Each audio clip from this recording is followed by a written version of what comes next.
अस्सलाम वालेकुम, welcome to Expert Academy. Last time हमने रदरफोर्ड एटॉमिक मॉडल को स्टार्ट किया था, जिसमें हमने उसकी ऑब्जर्वेशन को स्टडी किया था।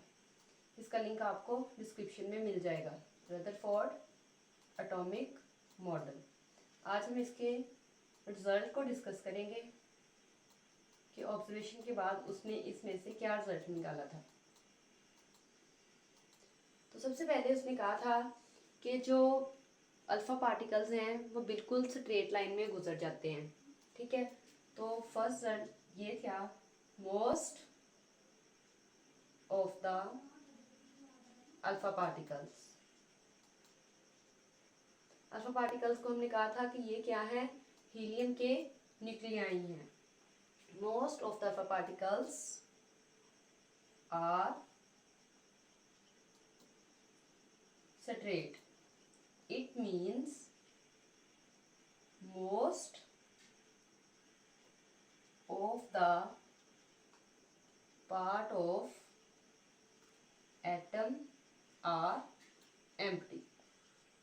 हमने सपोज किया था कि ये हमारे पास एटम है। ओके, अल्फा पार्टिकल्स की बम्बार्ड की, तो उसने कहा कि जो अल्फा पार्टिकल्स हैं वो मोस्टली ये देखें यहाँ पे स्ट्रेट गुजर गए। क्यों?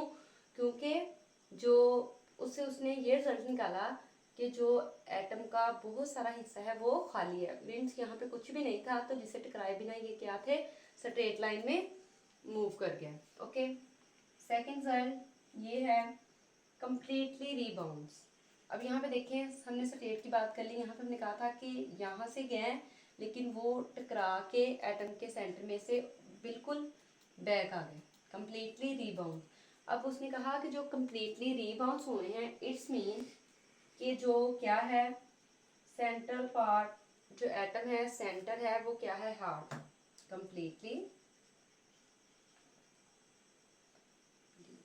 rebounds of alpha particles showed at the center of atom is hard। यहाँ पे आप डेंस भी कह सकते हैं कि जो सेंटर था एटम का वो क्या है, हार्ड या डेंस है।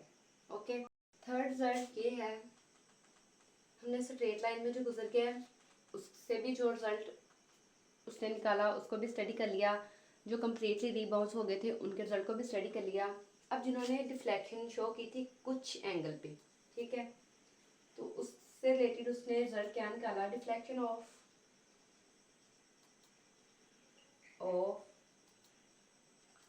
सम एंगल, कि जो कुछ एंगल पे डिफ्लेक्ट हुए थे, showed at the nucleus of atom is positive charge. Okay, अब ये देखें, जो हमारे पास अल्फा पार्टिकल्स थे इन पे भी पॉजिटिव चार्ज था, और आपको पता है कि जो पॉजिटिव सेम चार्ज होते हैं वो लाइक करते हैं और जो अपोजिट होते हैं वो अट्रैक्ट करते हैं। तो इट्स मीन कि इसके जो सेंटर है इस पे भी पॉजिटिव चार्ज ही था, जिसकी वजह से क्या हुआ, इसने इसको रिपेल कर दिया। फोर्थ रिजल्ट स्टडी करते हैं। अब यहाँ पे देखें कि बहुत सारे जो अल्फा पार्टिकल्स हैं वो रिफ्लेक्ट नहीं हुए, बल्कि वो क्या हो गए, स्ट्रेट लाइन में से ही गुजर गए। तो यहाँ पे उसने ये रिजल्ट निकाला कि जो अनडिफ्लेक्टेड थे, undeflected alpha particles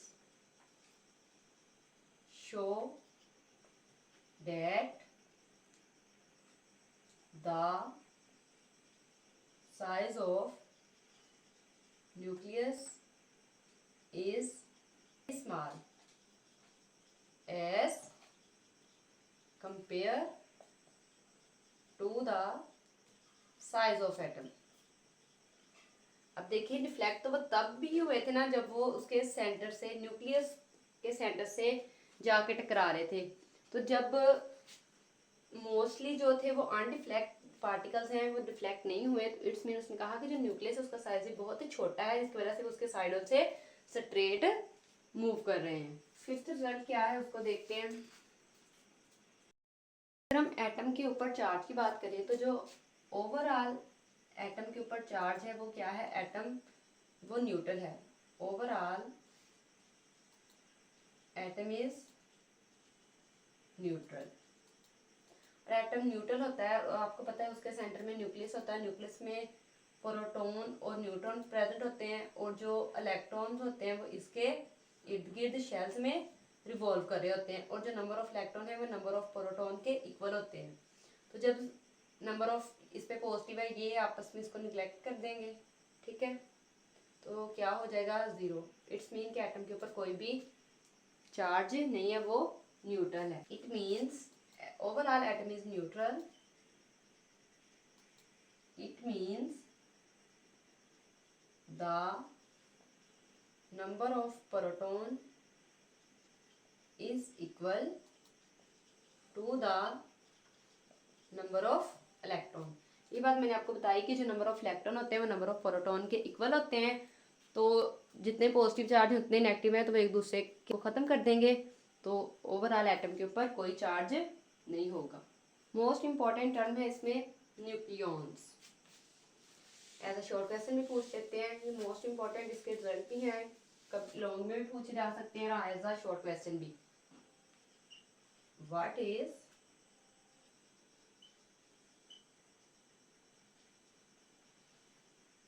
न्यूक्लियॉन्स? क्या होता है कि जो पार्टिकल्स होते हैं एक एटम में, एक एटम में, ये देखिए ये हमारे पास एक एटम है, ये इसका न्यूक्लियस है जिसपे क्या है, प्रोटॉन है और न्यूट्रॉन है, और जो इलेक्ट्रॉन है इसके गिर्द रिवॉल्व कर रहे हैं शेल्स में।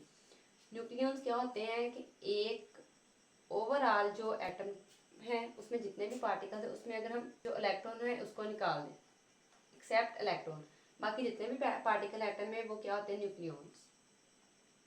All the particle except electron.